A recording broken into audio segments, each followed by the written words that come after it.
অভিযোগ উঠেছে যে মদ্যপ অবস্থায় সিভিক ভলেন্টিয়ার তিনি কিন্তু ঢুকে পড়েছেন এবং পুলিশ তাকে কিভাবে বের করছে। এখানে ব্যারিকেড দেওয়া আছে, তো এখানে ব্যারিকেড দেওয়া আছে, তো পুলিশ লেখা আছে। তুমি ড্রিঙ্ক করে রয়েছো, তুমি কি করছো এখানে?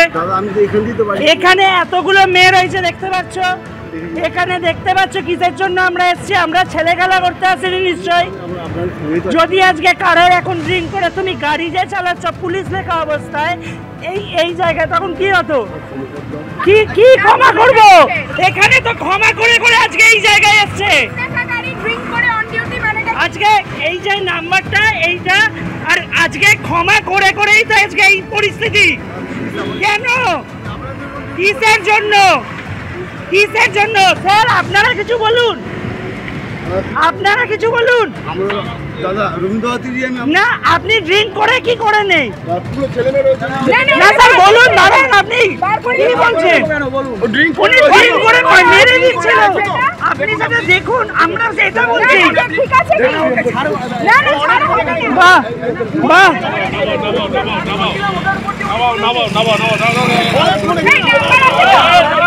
বাহ স্যার, বাহ স্যার।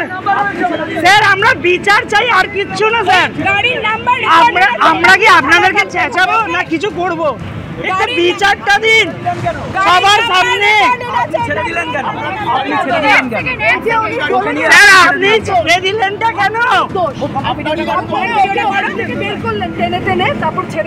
এইগুলো আপনাদের পাশেই বসেছিল, পুলিশ লেখা আছে ওখানে, আপনাদের দোষ। বলুন স্যার, আজকে যদি আমরা ড্রিঙ্ক করে চালাই আপনারা ছেড়ে দেবেন?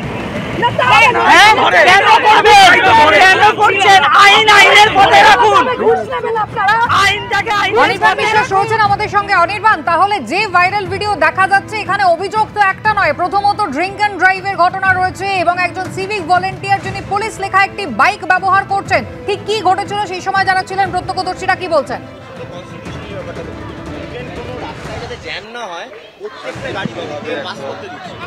আমরা ভিডিওটা দেখেছি এবং সেখানে উনি যে ছেড়ে দিচ্ছেন সেটাও ছবিতে রয়েছে। অনির্বাণ শোনা যাচ্ছে কি?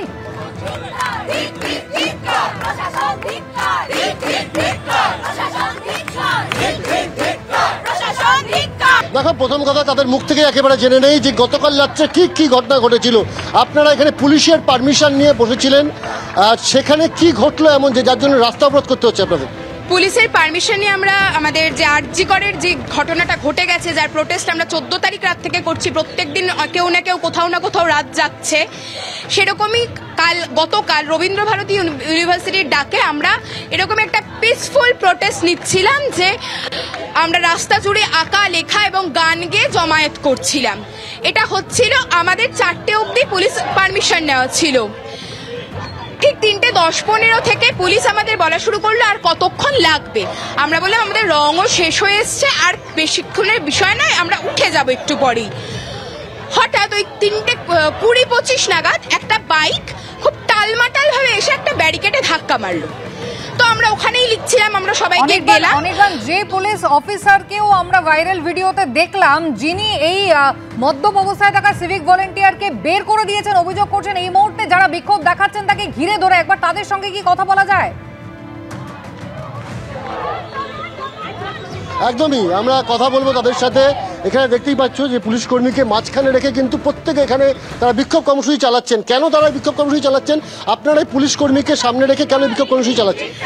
দেখুন, যতদিন মেয়েদের জন্য সুরক্ষা না আসছে, যতদিন পর্যন্ত আমরা দেখবো যে সিভিক ভলেন্টিয়ার ওই মদ খেয়ে বাইক চালাবে, মেয়েদের ওপর তুলে দেবে, কটূক্তি করবে, ততদিন এই প্রতিবাদ চলবে, এই আন্দোলন চলবে, রাস্তা ব্লক থাকবে। কিন্তু পুলিশ কর্মীকে কেন আটকে রাখা হচ্ছে? কারণ ওই পুলিশ কর্মী সিভিক ভলেন্টিয়ারটা ছেড়ে দিয়েছে, উনি ছেড়ে দিয়েছেন। কালকে রাত্রিবেলা একটা ঘটনা ঘটে, আমরা এখানে কর্মসূচি নিয়েছিলাম যেখানে আমরা ছবি আঁকছিলাম। মোটামুটি 3:30 নাগাদ একটি বাইক এসে ওই ব্যারিকেডে ধাক্কা মারে। আমরা সবাই গিয়ে দেখি যে সেই বাইকটির সামনে লেখা আছে পুলিশ, এবং সেই পুলিশ লেখার পর আমাদের ছাত্রছাত্রীরা তাদেরকে ঘিরে ধরে, এবং ঘিরে ধরার পর যখন দেখে যে ওই পুলিশটি, এই অফিসারটি উনি ওনাকে ছাড়িয়ে বলে যে সাইডে এসো, এবং ওনাকে পালিয়ে যেতে সাহায্য করে। এবং আমাদের দৃঢ় বিশ্বাস উনিও মদ্যপ অবস্থায় ছিলেন। এটার বিরুদ্ধে আমাদের প্রতিবাদ। এবং উনি পালিয়ে যেতে। আমরা দাবি রাখি যে অপরাধী তাকে এখানে আনতে হবে। আমরা ভোর 4টে থেকে দাঁড়িয়ে আছি, উনিও দাঁড়িয়ে আছে, প্রশাসনও দাঁড়িয়ে আছে। আমাদের শুধু একটাই দাবি, যে অপরাধী তাকে এখানে আনা হোক। উনি কিছুক্ষণের মধ্যে এখানে আসতে পারতেন। ওনাকে নাকি কাস্টাডিতে রাখা হয়েছে, ওনাকে রাখা হয়েছে সিটি থানা, এখান থেকে ডিস্টেন্স 5 মিনিট 10 মিনিট। কিন্তু আপনারা কি চাইছেন যে অভিযুক্ত সিভিক ভলেন্টিয়ার এবং পুলিশ কর্মীর বিরুদ্ধে ব্যবস্থা হোক? একদমই হোক। এনার বিরুদ্ধে যিনি সাহায্য করেছেন তার বিরুদ্ধে এবং যিনি করেছেন তার বিরুদ্ধে শাস্তি দিতে হবে, কঠোর থেকে কঠোর শাস্তি। আমরা এফআইআর করেছি, আমরা এফআইআর করছি এবং আইনগতভাবে আমরা আমাদের দাবি জানাচ্ছি, আইনগতভাবে আমরা আমাদের পদক্ষেপ নিয়েছি।